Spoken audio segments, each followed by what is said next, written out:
Neuquén Informa. Noticias destacadas. Como parte del plan de fortalecimiento del sistema público de salud, el gobernador Rolando Figueroa inauguró el nuevo edificio del Centro de Salud Don Bosco. Además, entregó 10 ambulancias que se destinarán a distintos hospitales de la provincia. Estar invirtiendo en hospitales, en ambulancias, creo que es un gran paso y una demostración que hace la provincia, pero fundamentalmente todos los neuquinos, que las inversiones a través del aporte que hacen todos los ciudadanos de la provincia, de volcarlo a infraestructura, de volcarlo a todo este equipamiento, hace que los neuquinos hemos elegido una forma de vivir y eso está presente en cada una de las acciones que llevamos adelante con el gobierno, ¿no? Más información en neuqueninforma.gov.ar.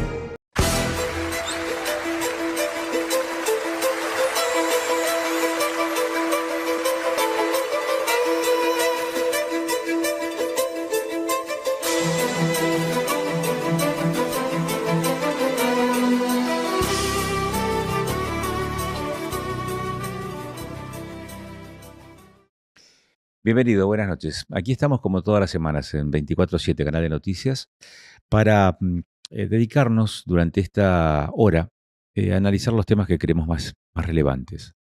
Vamos a hablar de un tema muy actual que es el consumo de estupefacientes y la pelea que se viene dando desde la justicia neuquina al narcotráfico. Y va a estar con nosotros en algunos minutos el fiscal José Jerez. Pero también vamos a hablar de otro tema que es urgente y que está relacionado con la economía, con los números, con lo que pasa en un momento muy particular, porque estamos en las vísperas de un proceso electivo que podría significar probablemente eh, mutaciones, variaciones, cambios o ratificación de una línea política determinada en materia económica en la Argentina. Y vamos a hablar con un especialista. Vamos a hablar de los temas que se vienen, porque pareciera ser que hay aspectos que, si bien es cierto, se esbozan ya opiniones al respecto, hay cierto consenso de que son los temas que se vienen. Reformas o modificaciones en el ámbito tributario, laboral, fiscal y penitenciario. Previsional. Estos son los aspectos que vamos a hablar en segundos nada más con un especialista en economía, con Fernando Spolianchi.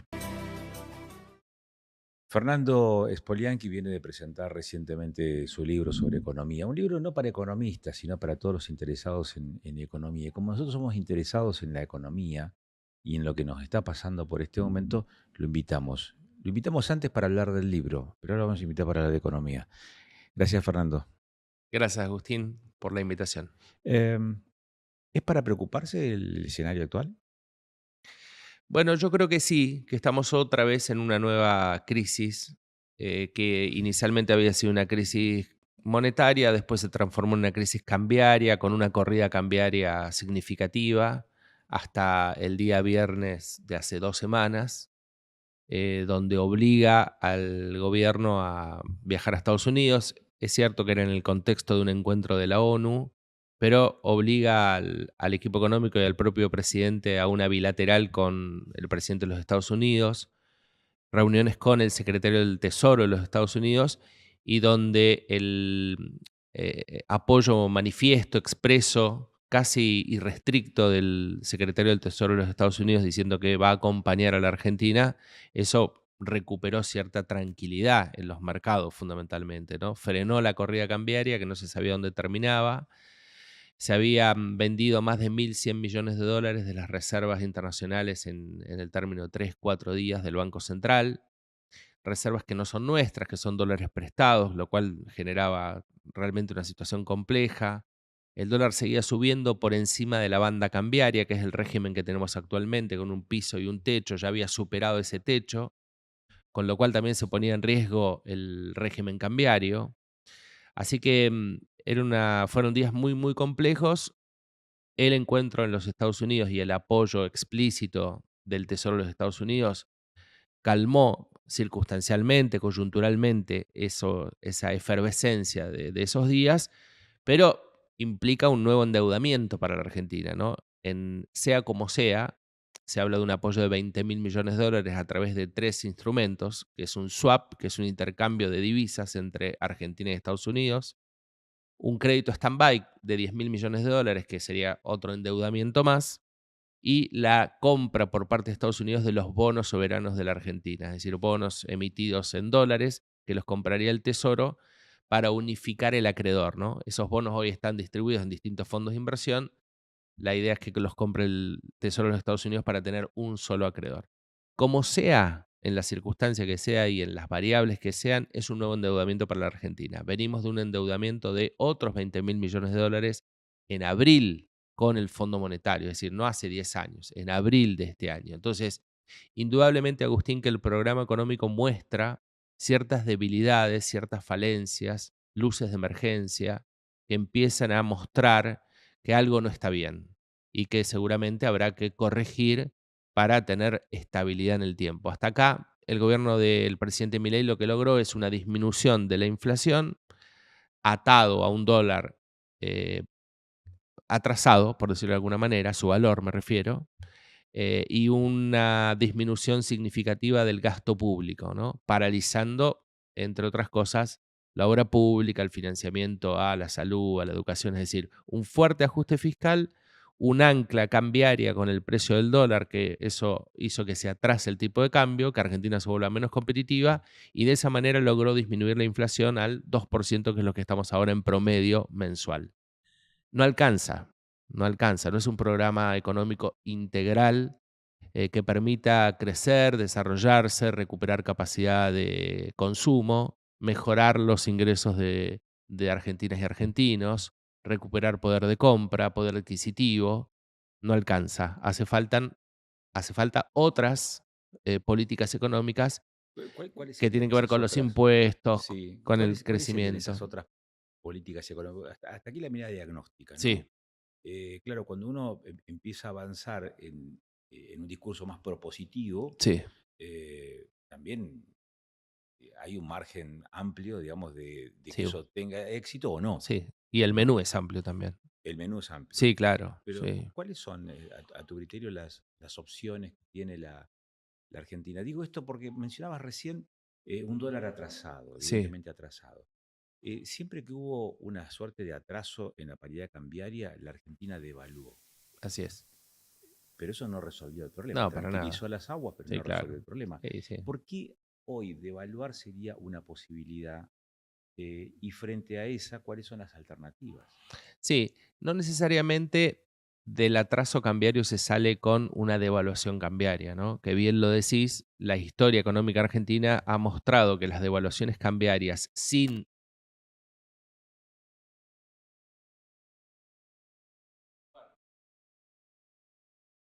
se vuelve a atrasar en un tiempo perentorio, digamos. Así que lo que Argentina, a mi criterio, necesita es un modelo económico, un programa económico integral.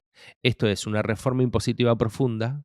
Argentina tiene una composición, una presión fiscal del orden de entre el 40 y el 50% de cualquier bien o servicio que comercialicemos en nuestro país. La mitad son impuestos de orden nacional, provincial y municipal, así que hay que hacer una revisión integral del sistema impositivo argentino. La informalidad es otro tema que hay que atacar, 40% de informalidad en la economía, eso es inviable para un país que quiere desarrollarse y crecer.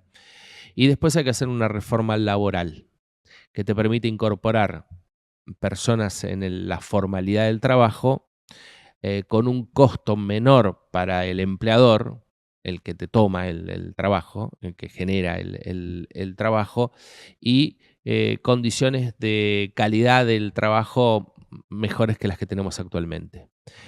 Eso es básico, Agustín, para arrancar con un proceso de Ahora, crecimiento en la economía. a mí se me ocurre, Fernando, y vos formás parte de un Sí, equipo de gobierno en el sí. Estado municipal, que cuando se plantean estos temas automáticamente aparecen las posiciones más consolidadas de resistencia. Ujú. Se habla de reforma laboral y vos tenés determinados espacios políticos que dicen, no, pérdida de derechos no. Tenés todos los sindicatos que dicen, no, eso no. Eh, Vos decís, hay una reforma fiscal y empiezan y surgen los intendentes, los gobernadores, los que dependen del Estado-Nación, y dicen, no, porque reforma fiscal implica bajar la presión fiscal, es decir, Sí. menos plata para el Estado. Una reforma laboral significaría menos plata para el circuito laboral. Eh, ¿Cómo se logra el consenso? ¿Cómo se logra persuadir, digamos, de la pertinencia de este tipo de medidas? A ver, cuando refiero a reforma tributaria y laboral, refiero en lo laboral no a conculcar derechos, a perder derechos. Lo que digo es que hay que reformular el sistema laboral de modo tal de generar condiciones laborales más dignas, de mayor calidad y generar puestos de trabajo. No digo conculcar derechos, no digo, bueno, vamos a la indemnización no va más, las vacaciones pagas no van más, el aguinaldo no existe más, no digo eso. Lo que digo es que hay que generar condiciones desde el Estado hacia el sector privado para que puedan generar empleo de calidad y cantidad. O sea, vos tenés un margen ahí como de acción, decís Claro, vos, por que bajaría supuesto. el costo laboral. Exactamente, ahí me parece que hay que avanzar. Y en la reforma tributaria, está bien lo que decís, ojo, porque eso va a significar menor cantidad de impuestos recaudados. Hay estudios que no indican lo contrario, que cuando uno disminuye la presión fiscal, los impuestos empiezan a recaudarse en mayor medida hasta que es como una especie de campana de Gauss, ¿no? Que es un Hasta que análisis de busca su Laffer. equilibrio, digamos. Exactamente. Los impuestos empiezan a recaudar más hasta que se amesetan en el equilibrio y luego sí empiezan a decrecer en la medida que te pasaste, digamos, de esa disminución tributaria. Pero el equilibrio hoy en la Argentina está lejos de eso, por la voracidad fiscal. Y acá sí me parece que hay que buscar el equilibrio fiscal de los estados en sus tres niveles, ¿no? Tanto el nacional, el provincial como el municipal. Yo quiero estar un lunes a las 7 Sí, de la mañana cuando hacen reunión de gabinete sí, y vos le decís a Gaido, Mariano, hay que hacer una reforma tributaria y que implica también, por ejemplo, bajar la presión fiscal del municipio. sí. ¿Y qué te dice un jefe comunal? Bueno, si le demuestro, mire, Neuquén, la ciudad de Neuquén bajó el año pasado, en el 2024, 45 tasas y contribuciones del sistema tributario municipal. Pero que eran inexistentes. 45. Está bien, la mayoría recaudaba muy poco, muy poco. La recaudación municipal la traccionan 4 o 5 tasas y contribuciones, comercio, patentes, retributivos, cementerio y alguna más. Pero tiene 217 ordenanzas que establecen tributos. Entonces vos decís, pero esto es una locura, hay que simplificar el sistema tributario. Y se eliminaron 45 tasas. ¿Afectó la recaudación tributaria? No, porque vos me decís, che, pero recaudaban poco. Es cierto, algunas recaudaban poco y no afectó la recaudación. Ahora, en Neuquén, en la ciudad de Neuquén, se establecieron 700 nuevas licencias comerciales desde noviembre del año pasado hasta ahora, casi un año. Entonces quiere decir que, habiendo bajado la presión fiscal, hay una generación, por lo menos desde el punto de vista comercial, importante. Seguramente esas nuevas licencias comerciales han generado al menos un trabajador, pongamos, o algunas no, pero algunas han generado un nuevo trabajador, han hecho una inversión, tienen alquileres, pagan la luz, es decir, generan un movimiento en la economía. Con lo cual, Neuquén Capital es un buen ejemplo de que habiendo bajado la presión tributaria, aunque sean tasas menores, significó que 700 nuevos comercios abrieron en la ciudad de Neuquén. Ujú. Y eso ha generado movimiento. Este mismo escenario es trasladable también, digo, el de las Sí, el de las tasas, por ejemplo, que sí, fueron eliminadas, ¿no? Este mismo escenario es aplicable también al Estado Nacional. Digo, yo hay creo que sí. cargas fiscales que también podrían ser eliminadas sin resentir sensiblemente Yo creo que la sí, saca del Estado. Agustín, pero sin ningún lugar a dudas. La mayoría de los países del mundo tienen 2 o 3 impuestos importantes. Básicamente el primero, impuesto a la renta, que acá se llama impuesto a las ganancias, que son muy fuertes porque es un impuesto progresivo. El que más gana, más paga, a diferencia de los regresivos como el IVA, que es un impuesto al consumo, ¿no es cierto? Que lo pagamos todos independientemente de nuestra capacidad contributiva. Entonces, los países desarrollados del mundo tienen un fuerte impuesto a las rentas o a las ganancias.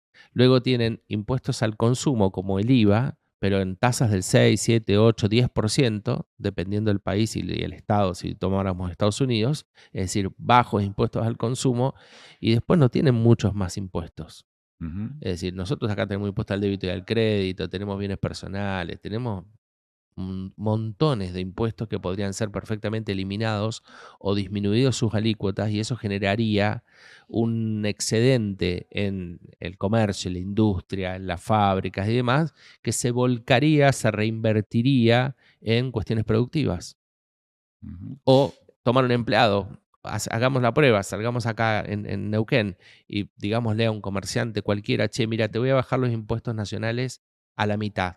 ¿Qué haces con ese dinero? No te va a decir, no, me lo guardo en el bolsillo porque es mayor renta para mí. No, mira, quiero tomar un empleado, capaz que me amplío, me voy a un local más grande, compro más mercadería para poder vender más. Es decir, tiene un efecto Claro. multiplicador. Ahora, a tu criterio, ¿este es el problema es la carga fiscal o la distribución de lo que recauda el Estado Nacional y las formas de participar, digamos, esa recaudación con los estados subnacionales? Las Ese es dos el problema. cosas, las dos cosas. Es el sistema tributario en sí mismo y es la inequidad en la distribución. La ley de coparticipación nacional es de 1988. La reforma constitucional del 94 exigía reformular la ley de coparticipación. Eso nunca ocurrió. Entonces volvamos a Neuquén. Neuquén aporta 4% al PBI nacional. 4% a la cantidad de bienes y servicios producidos en el país aporta Neuquén. ¿Cuánto vuelve como índice de coparticipación? 1.72, establecido en el año 1988. La provincia de Neuquén no es la de 1988. Como muchas provincias de la Argentina, han cambiado significativamente. Entonces tenés Desde una el vamos es el doble de inequidad. población. Bueno, por supuesto, y otras cosas. Mm. Digo, si vos aportás a una torta, aportás 4%, no, después cuando te invitan a sacar tu porción, no podés sacar menos del 4%. Por cada 100 pesos que aportamos neuquinos y neuquinas en impuestos nacionales, vuelven como coparticipación federal 51. Bueno, Hay algo que está mal. ese argumento lo he escuchado en el último tiempo con mucha Sí, insistencia para reclamar una distribución más sí, equilibrada de los fondos nacionales. Pregunto, y perdón por mi ignorancia, pero sí. ¿esa cuenta incluye también los gastos que tiene el Estado Nacional y que desembolsa también en Neuquén? Digo, jubilaciones, PAMI, ANSES, universidades. Digo, ¿compensa también, contempla esa cuenta, esa erogación del Estado Nacional? Bueno, a ver, dos o tres cuestiones.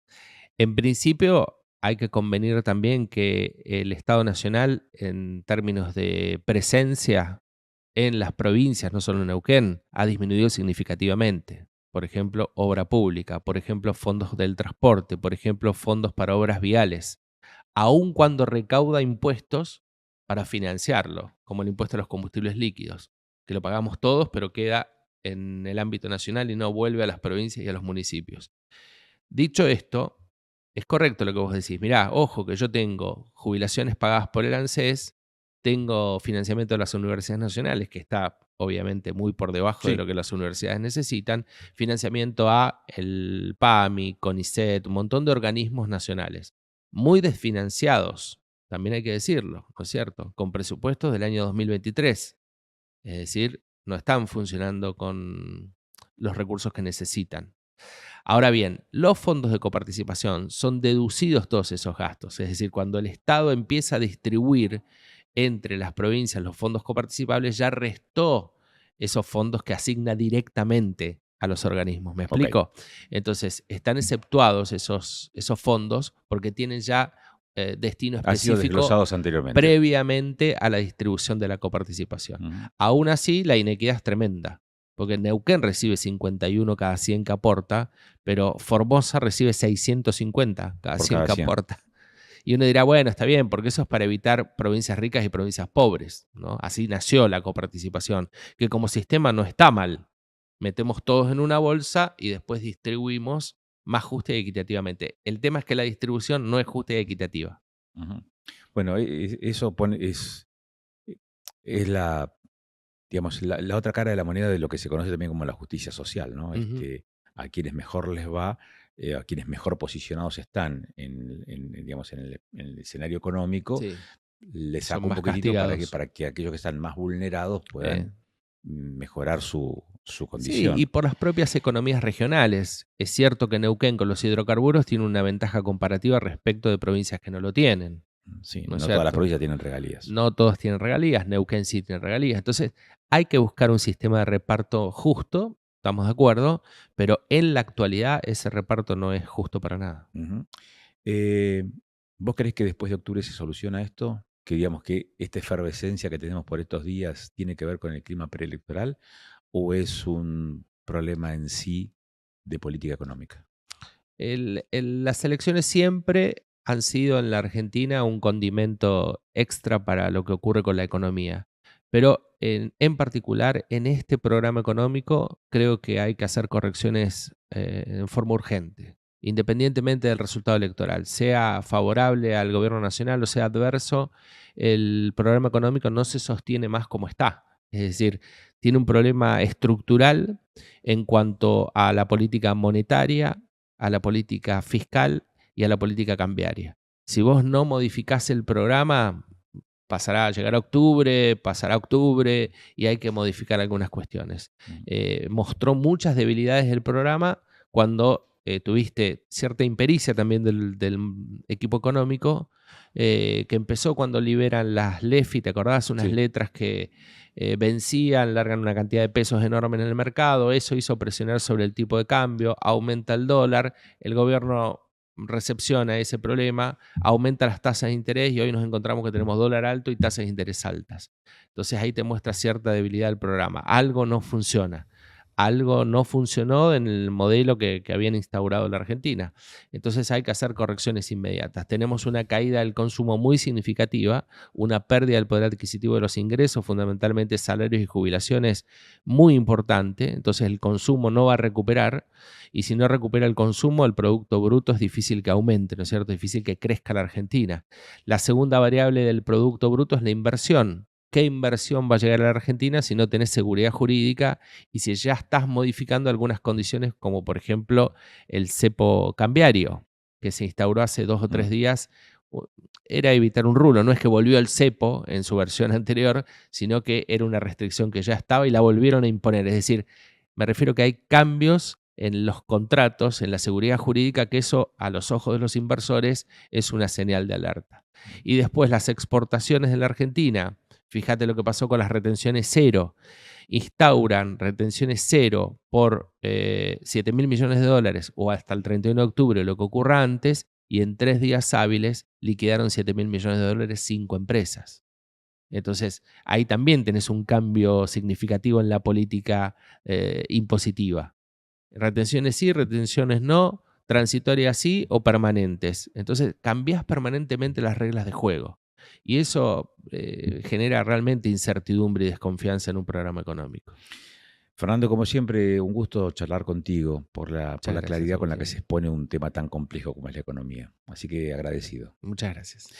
Fernando Spolianski con nosotros, economista.